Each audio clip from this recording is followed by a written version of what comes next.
consequence of failing to understand this mystery. And that the consequence, the judgment, is itself inherent in that failure. Don't forget what I said when we talked about this. The greater astonishment is of men who are internationally known, who have not this mystery, and they know it, and yet they speak of it as if, well, I just missed that part, but God has shown me other parts, so it's not all that important. That is to say, they are not stricken by the fact that they have not the revelation. They don't take it before the Lord with any kind of remorse or chagrin or concern that something is wanting, that I do not see this, though you've allowed me to see everything else, and yet I can read sufficiently to see how insistent Paul is over this mystery. It's central to him, and there's a consequence for the failure to receive it. What's amiss with me? That question is not raised, and that bothers me, that there's not an adequate concern for the omission of the mystery. And if that's true on the part of the church's most significant speakers, what then about those who are under their authority and under their influence? They also will shallowly disregard this to their own detriment. Just as the Lord has contained himself in the heavens, Acts 3:21, has imposed upon himself a restriction. He cannot come. He will not come until the restoration of all things spoken by the prophets since the world began. And of course we know what is the one thing spoken by the prophets. Whether it's Ezekiel 37, whether it's Isaiah 35, and all of the subject of restoration, it's the restoration of Israel, not the restoration of the church. My greatest conflict has been with the restoration movement, because they have configured and interpreted it to mean the restoration of the church. That's not at all what the prophets had in mind. They had only one object, the restoration of Israel. How is it then that these so-called apostolic movements have substituted the church for Israel? It's a fatal mistake. It's because, I think, of a deep-seated anti-Semitism, a disregard for the Jew, and unwillingness to acknowledge or to concede that God yet has a destiny, a great destiny, and they suffer a conceit by which they have elevated themselves in that place and think of themselves as being the foremost concern of God, and that the whole issue is the restoration of the church. Here's the very thing about which Paul warned. If you're ignorant of this mystery of Israel and the church, you'll suffer a conceit. There'll be a swelling up, an inflation out of proportion that God does not intend. You'll think that you are the Israel. You'll think that God's finished with them. You'll think that not only are you the agency through which the kingdom comes, you in fact are the agency. You are the kingdom. So all of these things are deform the church. It may be entertaining. It may be exciting. They may think that they're scintillating. They're really on the cutting edge because of the kingdom. But the fact of the matter is that they are aberrant and out of order and out of the place of God's intention. And actually, in that era, are defeating the very thing that they hope to obtain. Because if the church is going to come to a true apostolicity, it will come to it only in relationship to the way in which God intended it should relate to Israel. As we saw before, the issue of Israel touches every aspect of the faith. We don't understand the significance of the Word of God, the mystery of preaching, the proclaimed Word, the prophetic phenomenon of being the mouthpiece of God. We will belittle it. It will take on a lesser significance. It will become an entertainment. We'll be calling men oracles of the hour who are not. And if we miss that there, then where's our foundation? If we have a false foundation, what can be erected upon it? Some slipshod, slapdash thing that will fall when the first press of last days urgency comes. So we're talking about very critical things.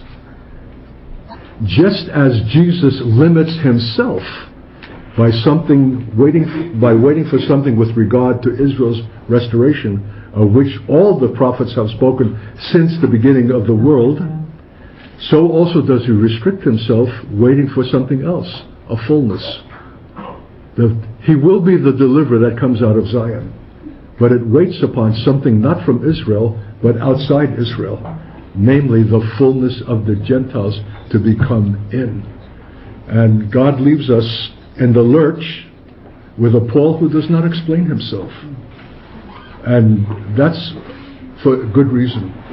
And I prefer to leave these great statements undefined and leave it to us in the context of our last days reality to understand what God is wanting in terms of fullness. And yesterday, and what God was doing with us in our nature, in freedom to be fully expressive of our humanity in our emotions, is no little part of that fullness. Otherwise we'd be stunted and a diminished humanity which contradicts the very word fullness. So yesterday was important to the fulfillment of the mystery of Israel. However precious in itself, it needs to be seen in that context. What else can you think, and have you, in your discussion, have you considered constitutes fullness? For what is God waiting? How shall we seek it and obtain it if we can't define it or anticipate it? The fullness of the stature of Jesus Christ. As we say in Yiddish, Mamma Mia, what a definition. That fullness? My God, you're asking the impossible. You're asking the ultimate. You're giving us a definition that we're afraid even to consider. It is so. He is the ultimate statement of what the Son of Man, the Son of God, is. In that stature, in that maturity, in that impeccable righteousness, in that single-eyed devotion to the Father, that's what you're wanting in the corporate life of the church? Yes. Yes, that's exactly what I'm wanting. He's the template. He's the pattern son. That's exactly what I'm wanting. But my God, how shall we attain this? The function of the church is a people for his name from among all nations. But that will constitute a fullness. But the issue of the church, of the nations per se as nations, is restored Israel's baby. They are the priests unto the nations. But a people for his name from the nations is the church's task. So because if the church misses this, here's again another piece of conceit. The world is our purpose, our object. Well, you're taking on more than God intends. He's only wanting a people for his name from the nations, not the nations per se. You're taking Israel's prerogative to yourself, and therefore you're distorting your own understanding both of your task and your identity as the church. And Israel is the first of not only restored but resurrected nations. And in fact, let's underline this. The issue of Israel is the issue of the nations. And we hope to amplify that in our discussion. Israel is to be as Jesus is the template for us, the pattern son, a restored Israel in the fullness of God's intention for it as a Davidic nation is a template for the nations. Israel is for the nations. You could put down Deuteronomy 32:8 as a pivotal verse, which I never hear anyone explicate. That when God determined the number of the nations, he did so in proportion or in terms of the number of the sons of Israel. It's a real mystery verse. You may have a somewhat altered rendering, but this is the nub of it. That somehow from the very beginning, in the wisdom of God, the issue of nations was the issue of Israel. And some scholars say that when Jesus sent out 70, and not to take anything with them and to proclaim the kingdom which is at hand, the number of 70 is representative of the number of nations established by God. The fact that we have over 200 and close to 300 nations today shows the vanity of nations that God never intended as independent or autonomous entities. But everyone wants their own independence, their own borders, their own this, their own that. And so there's been separation, wars, revolutions, uprisings, for independence. But I think when the millennium comes, we will have the number of nations of God's intention. Maybe that's why we have the Balkan crisis.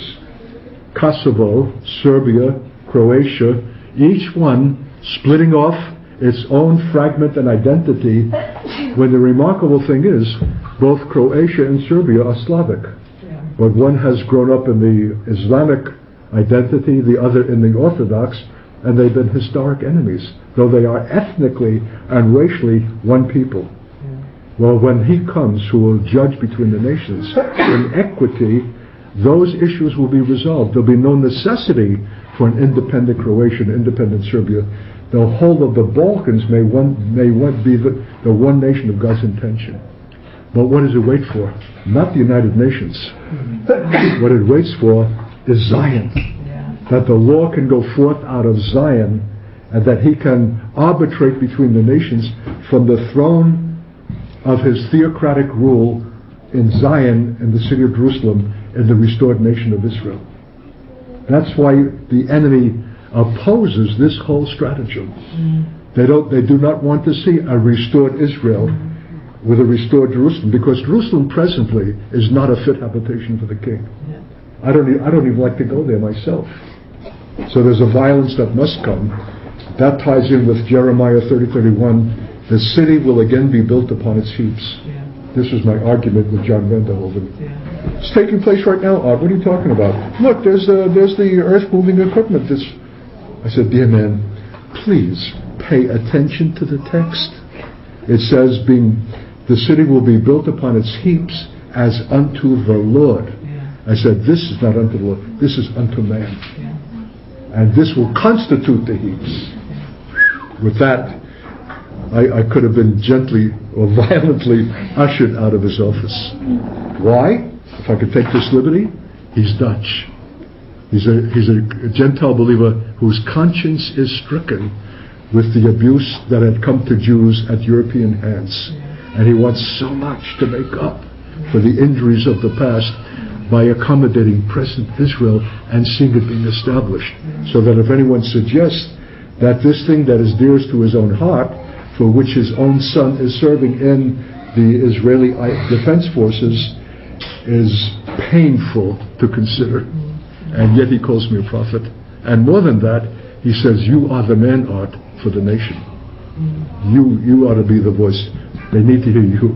And yet when I speak to him out of that understanding, when it's in conflict with his own dearest heart's desire, the guy will go livid. That's why I say, you cannot come to the prophetic text with an already formed position that you have established that serves your purpose and your desire. You can only come naked before the Word of God and allow Him to form His perspective. If you come with any charged thing that has got to be established, reinforced, guarded, or protected, you cannot, by that means, see truly. You come with a bias, and the Scriptures will only be something that you will pluck out to reinforce what you already want to see established. That's going back again into the issue of propheticness. Okay. Anything more about fullness? It's such a precious word. God waits for it, and He'll be able to recognize it. How will He recognize it? He'll see the character of His Son formed in the corporate body. Unmistakably. Why is He a deity who insists upon fullness? Isn't 2/3 full enough? Isn't more or less enough? Why is He insistent upon a fullness, a completion, and that we should not fall short of it? Because our nature is get by, approximate, come close. But His nature is fullness. And what's the standard of that fullness? His own Son. Surely we would have been satisfied with a much lesser standard that would be less demanding and less requiring, because this standard cannot be fulfilled religiously out of any ability in ourselves or well-meaning intention. This standard requires God to fill. And so that's why he has established it. It's the same reason why they are the enemies of the gospel for your sake. Because to meet them in that opposition cannot be performed on our skill in evangelism, our instruction, our preparedness, but only on the basis of his life, which is also his wisdom, his courage, his strength, his love. Because we're going to be treated nastily by mean-spirited Jews. And they're going to find the one place where we are vulnerable and know how to finger it and to trip it. So that we who have been well-ordered and living nice, complacent, spiritual lives will come unglued in a moment when they know exactly the point to press. And they know it. They'll instinctively go for it if it's there to be found. So if you can be tripped up by some depth of something that has not been sanctified, that will embarrass you and defeat the purpose of God at that moment. Because when you'll act with temper, rashly, or in anger, or unlovingly, that's exactly what they're waiting to see. So they are absolved from the obligation of your message to them. Because after all then, it's just your religious preference, and you're no different than any man anywhere. They have got to see a consistency that cannot be altered by their own provocation. And they are the enemies of the gospel for that very purpose. They are provocateurs. They are ingers writ large, who know where to find the area of the susceptibility just when you think you're riding high and say one word and something comes out of you that has not been sanctified, that you didn't even know was there, and you've lost it. So the question is, where is this kind of fullness to be obtained? Where there will be no secret area that can be found by those who want to be absolved from your message and get let off the hook by a demonstration from you that they can provoke that frees them from the necessity to believe. Where will we come to that kind of exacting sanctification that there'll be no blind spots? In community. And the intensity of life that community is, which is a suffering, and are being found out, because you're daily with one another in situations in which you'll see things that would otherwise have remained unobserved, and they'll be dealt with. So read the book about the orange juice episode at Ben Israel and the various things that in which we have lived.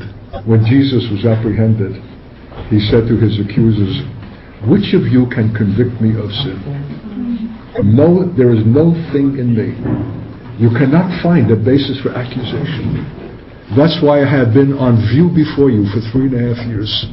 I'm fulfilling the Exodus mandate. Take a lamb without spot, without blemish, on the 10th day of Nisan, and keep it till the 14th day, so that you'll not slay an animal that has defect or is blemished. You'll have 4 days, in case you would have missed that it's cross-eyed, or it's missing a testicle, or a hoof, or whatever. You'll have 4 days to examine that animal perfectly. For if it has a blemish, it's invalid. Why was God so stringent in Exodus with the blood that remarked their door and said about the emancipation of the Passover death? When I see that blood, I will pass over you. Because God the Father foresaw the Lamb of God and put him on observation before the entire nation for exactly the same length of time. Not 3.5 days, 3.5 years. For any half, any fraction is a portion of the whole. Was that the statement of his deity? That he was perfect and they could find no fault in him? Or was it the statement of his perfected humanity? Tempted at every point like as we, yet without sin. How could he be tempted in his deity? He was tempted in his humanity. Why? That we would be without excuse. That the same kind of relationship that he enjoyed with the Father and the same provision for overcoming which we enjoy by the Spirit is as much ours as it was him. He's calling us to that glory. And he had to be the pattern son And it was not attained by his deity, but by his obedience unto suffering and to death in his humanity. But Paul groaned for those under his oversight, that Christ be formed in them. He was working and laboring that they should attain to the same relationship that he himself had, because he knew that it's obtainable. In fact, that's the genius of what Paul is. That's what makes Paul Paul.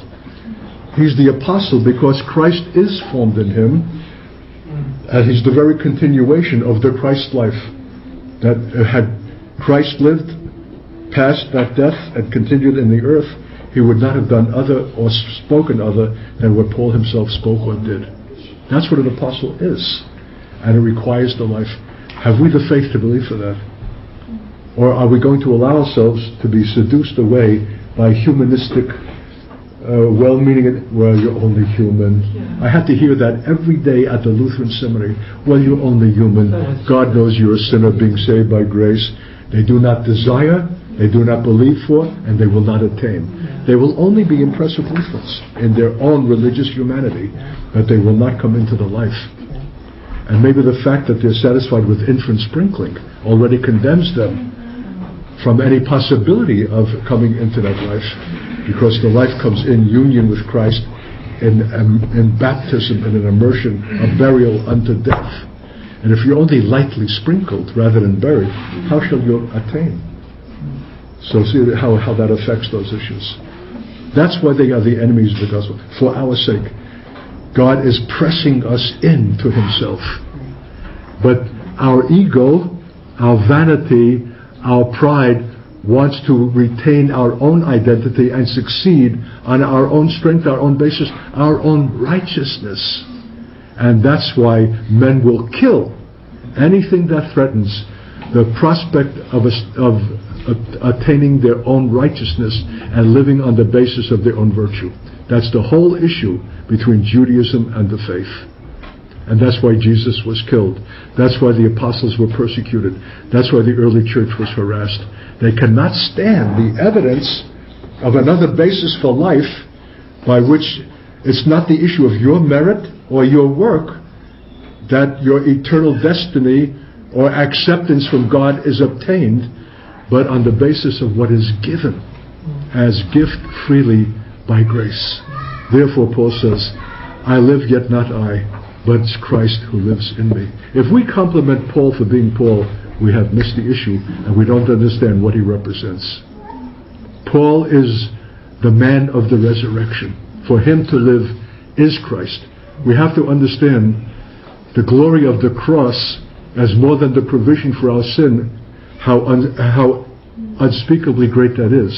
But in the death came a resurrection and an ascension to the throne, and what was poured out from the throne is the resurrected, the newness of life brought to its royal fullness at the throne of God and poured down for the governmental purpose into the earth, that men might live and move and have their being in that power, that authority, that righteousness, that grace, that sweetness. I'm continually asking the Lord for the expression of the sweetness of his life, because that's not one of my natural attributes. I need that sweetness as much as I need his wisdom and his utterance, his understanding, his compassion, his devotion to the glory of the Father. Everything is inherent in the life, and we have not sufficiently cherished the life and believed for that life in us. We have this treasure in our earthen vessels. Believest thou this? Well, what's it there for? That our stomach should protrude? It's there that we should live out of that treasure. And at any moment, when you choose to exercise your own humanity, your own energy, your own intelligence, the Lord draws back. He's a delicate spirit. He's the dove. Where you want to assert humanity, he'll draw back. You will die to your humanity that's available to you and believe for his life, he'll come forward. Because you're dead and hid with Christ in God until his life is revealed. And when it's revealed unto glory. So we're called to continual deaths. Continual deaths. that his life might be expressed. For his life is alone righteous, precious, holy, pure, undefiled. That's the fullness God is waiting for, that fullness. And that fullness will travail for Israel. For it's his groaning. That fullness will wish ourselves accursed for our brethren's sake. It will even enable us to see Jews as our brethren. Because in Matthew 25, those that are consigned to the fire reserved for the devil for his and his angels as an eternal judgment is for those who did not recognize in the last days Jewish plight the least of these his brethren. It's a spiritual identification.